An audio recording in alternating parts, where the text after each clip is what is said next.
혹시 나이 들수록 사람들이 당신을 피하고 있다는 생각 든 적 있으신가요? 말 한마디에 애써 웃던 가족들이 한숨 쉬는 표정, 점점 줄어드는 연락, 누가 나한테 조언해주는 걸 꺼리는 눈치. 혹시 당신은 내가 나이 들어서 무시당하나? 이런 기분이 든 적 없으신가요? 나이 드는 건 당연한 일입니다. 그러나 어떤 사람은 나이 들어도 멋지고 어떤 사람은 참 추하게 늙어갑니다. 도대체 그 차이는 뭘까요? 누구는 나이 들어도 말에 품격이 있고 조용히 있어도 주변이 편안해지고 존중을 받습니다. 반면 누구는 늙을수록 고집만 세고 자신이 중심이 되어야 하고 사소한 말에도 쉽게 화를 냅니다. 그래서 오늘 우리는 이 질문을 붙잡고 이야기해 보려 합니다. 어떻게 늙어야 추하지 않은가? 나이 들어서도 존중받는 사람은 대체 무엇이 다른가? 오늘 함께 읽어볼 말들은 부처, 공자, 쇼펜하우어, 니체, 오래도록 인간을 바라보고 삶을 들여다본 철학자들의 이야기입니다. 그리고 그들의 말 속에서 우리는 나이 들수록 멋져지는 법을 배우게 될 겁니다. 늙음은 피할 수 없다. 그러나 추함은 선택의 문제다. 쇼펜하우어. 이 영상의 마지막에는 지금 당신이 어떤 어른으로 보이고 있는지를 조용히 돌아보게 되는 문장을 다시 낭독해 드립니다. 고요하게 그러나 끝까지 함께 걸어가 보시죠. 쇼펜하우어는 말했습니다. 인간은 젊을 때는 얼굴로 평가받지만 나이 들어서는 태도로 기억된다. 그는 철학자로서 그리고 한 인간으로서 늙어가는 자신을 관찰했습니다. 그 과정에서 그는 하나의 진리를 깨달았죠. 추하게 늙는 사람에겐 공통점이 있다. 그건 바로 자기 삶을 돌아보지 않은 사람은 나이 들어 고집만 남는다는 겁니다. 쇼펜하우어는 젊은 시절의 명예욕과 인정욕구가 노년기에 불만과 잔소리로 바뀌는 과정을 지켜봤습니다. 그는 늙어갈수록 자기중심적인 사람, 세상과 타협하지 못하는 사람일수록 고립되고 추해진다고 경고합니다. 그는 또 이렇게 말했습니다. 우리는 늙어서 불쾌해지는 것이 아니다. 어릴 때부터 지니고 있던 결점들이 늙어서 더욱 드러날 뿐이다. 즉, 노년은 인격의 거울입니다.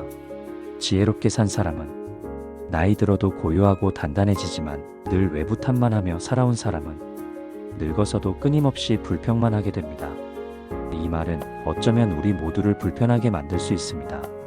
그러나 바로 그렇기 때문에 지금 이 순간이 늙음을 준비할 마지막 기회일지도 모릅니다. 쇼펜하우어는 노년의 품이란 침묵과 인정에서 온다고 말합니다. 모든 걸 아는 척하지 않고 모든 일에 간섭하지 않으며 조용히 자신의 자리를 지킬 수 있을 때 비로소 사람들은 그 사람을 어른이라 부릅니다. 그는 마지막으로 이렇게 남겼습니다. 당신이 어떤 얼굴로 늙을지는 당신이 지금까지 어떻게 살아왔는지를 말해준다. 지금 우리는 그 선택의 갈림길에 서 있습니다. 지금의 사고방식, 말투, 감정 처리 방식이 10년 뒤, 20년 뒤 우리의 얼굴이 됩니다. 어떤 노인이 되고 싶으신가요? 공자는 나이 든 사람에게 가장 먼저 필요한 것이 스스로를 낮추는 태도라고 말했습니다. 그는 논어에서 이렇게 말했죠. 지천명이라 하여 쉰이 넘으면 하늘의 뜻을 알게 된다. 하지만 그는 그 말에 덧붙입니다. 하늘의 뜻을 안 사람은 함부로 말하지 않는다. 그렇습니다. 진짜 어른은 말이 적습니다. 모른다고 말할 줄 알고 굳이 나서지 않으며 누군가를 비웃거나 단정 짓지 않습니다. 공자는 늙을수록 말보다는 태도, 주장보다는 표정을 중요하게 여겼습니다. 그래서 그는 얼굴이 편안한 사람이 진짜 어른이다라고 말합니다. 반면 노자는 더 나아가 늙어갈수록 내려놓으라고 말합니다. 만물은 겸손함으로 돌아가며 가득 찬 것은 반드시 기울고 부드러운 것이 강한 것을 이긴다. 노자는 늙음은 내려놓는 연습이라고 봤습니다.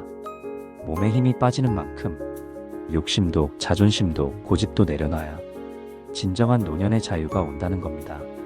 그는 또 이렇게 말했습니다. 남을 이기는 자는 강한 자요, 자신을 이기는 자는 지혜로운 자다. 나이 들수록 이 말의 무게가 다르게 들립니다. 젊을 때는 누굴 이기고 내가 옳다는 걸 증명하느라 바쁘지만 나이가 들면 스스로를 다스리는 법이 훨씬 어렵고 중요해지죠.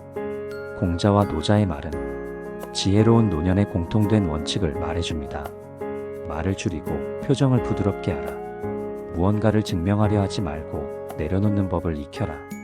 타인을 판단하지 말고 자신을 돌아보라. 사실 이 세 가지만 지켜도 사람들은 당신을 불편한 노인이 아닌 편안한 어른으로 기억하게 될 것입니다. 그리고 그건 자식이 부모를 존중하는 시작이 되기도 합니다.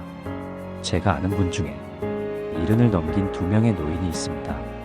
한 분은 동네 사람 모두가 피하는 사람이고 다른 한 분은 누가 만나도 저렇게 늙고 싶다고 말하는 분입니다.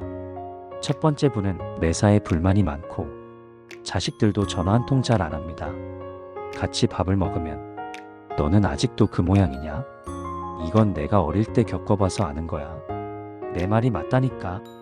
늘 자기가 중심이어야 하고 자기 방식이 무조건 옳다고 합니다. 자식들은 점점 말이 없어지고 손주들도 눈치를 봅니다. 그분은 가끔 술김에 말합니다. 내가 그래도 너희 키운 부모인데 왜 이렇게 대접을 못 받냐? 하지만 정작 본인은 대접을 받을 만한 태도를 잃고 있다는 걸 모르고 계신 겁니다. 반면 두 번째 어르신은 조용히 듣고 한마디를 해도 말끝이 부드럽습니다. 그럴 수도 있겠구나.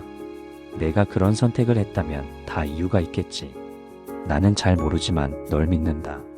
이런 말들에 자식들도 주변 사람들도 그분 옆에 있고 싶어 합니다. 두 분 다 똑같이 나이가 들었고 비슷한 삶의 무게를 겪어왔습니다. 그런데 한 분은 추해졌고 다른 한 분은 존경을 받습니다. 그 차이는 결국 늙어가는 방식에 있었습니다. 고집이 세지는 건 실은 그 사람이 강해서가 아니라 속에서 외롭고 억울하고 이해받지 못한 감정이 쌓여서입니다. 하지만 어른은 그 감정을 그대로 내보이는 대신 조용히 그것을 감싸는 힘을 배워야 합니다. 그게 어른의 품격입니다. 나이 든다는 건 더 많이 주장할 수 있는 자격을 얻는 것이 아니라 더 많이 포용할 수 있는 여유를 갖는 것입니다.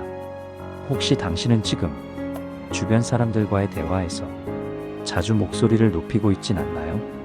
내가 자꾸만 섭섭해지고 괜히 외면당하는 느낌이 든다면 그건 어쩌면 내 안의 어린 감정이 아직 어른이 되지 못했기 때문일지 모릅니다. 잠시 지금 당신의 삶을 조용히 돌아보는 시간을 가져보겠습니다. 이건 누구에게 보여주기 위한 반성도 누가 정답을 내려줄 수 있는 문제도 아닙니다. 단지 나 자신에게 던지는 질문들일 뿐입니다. 그리고 그 질문이 당신을 지혜로운 노년으로 이끄는 출발점이 될지도 모릅니다. 스스로에게 조용히 물어보세요. 나는 지금 말을 아끼는 어른인가요? 아니면 말로 상처 주는 어른인가요? 내가 자식이나 주변 사람에게 이해받고 싶은 말을 혹시 명령처럼 말하고 있진 않나요? 누군가 내게 다르게 생각할 자유를 줄 때 나는 그것을 불편하게 느끼지 않고 받아들일 수 있나요? 나는 조용히 곁에 있는 사람으로 남고 싶은가요? 아니면 늘 중심이 되어야 안심되는 사람인가요? 내 주변 사람들이 그 사람 곁에 있으면 편안하다라고 나를 기억해 줄 수 있을까요? 이 질문들은 누군가를 판단하려는 게 아니라 단지 내가 어떤 노년을 준비하고 있는지를 바라보는 거울입니다. 말투 하나, 표정 하나, 고개 끄덕이는 습관 하나가 우리를 존경받는 어른으로 만들 수도 피하고 싶은 어른으로 만들 수도 있습니다. 지금이라도 늦지 않았습니다. 오늘 하루 한 가지라도 바꿀 수 있다면 그건 당신의 노년을 더 깊고 단단하게 만드는 선택이 될 것입니다. 그리고 그건 누구보다도 당신 자신을 편안하게 해줄 선물이 될 거예요. 당신이 어떤 얼굴로 늙을지는 지금 당신이 어떻게 살고 있는지를 말해줍니다. 오늘 우리는 늙는다는 것의 의미를 다시 들여다보았습니다. 피할 수 없는 자연의 흐름 속에서도 누구는 멋지게, 누구는 추하게 늙어간다는 것. 그 차이를 만드는 건 돈도 지식도 성공도 아닌 태도와 품격이라는 걸요. 노년은 그동안 쌓아온 나의 말버릇과 표정, 관계의 습관, 자기 감정을 다루는 방식이 고스란히 얼굴에 드러나는 시기입니다. 그러니 지금 이 순간의 내가 곧 미래의 나를 만들고 있는 셈입니다. 쇼펜하우어는 말했습니다. 우리는 늙어서 추해지는 것이 아니다. 우리는 젊을 때부터 추한 삶을 살아왔고 그것이 늙어서 드러날 뿐이다. 그렇기에 우리는 오늘도 어떻게 살아야 하는가를 묻고 또 물어야 합니다. 그리고 그렇게 질문을 멈추지 않는 사람만이 조용히 그러나 멋지게 자기만의 노년을 완성해낼 수 있을 것입니다. 오늘의 마지막 한 문장 다시 낭독해드립니다. 늙음은 피할 수 없다. 그러나 추함은 선택의 문제다. 지금 들으신 이 한 문장이 오늘 당신 마음의 중심이 되길 바랍니다. 지혜의 언어였습니다.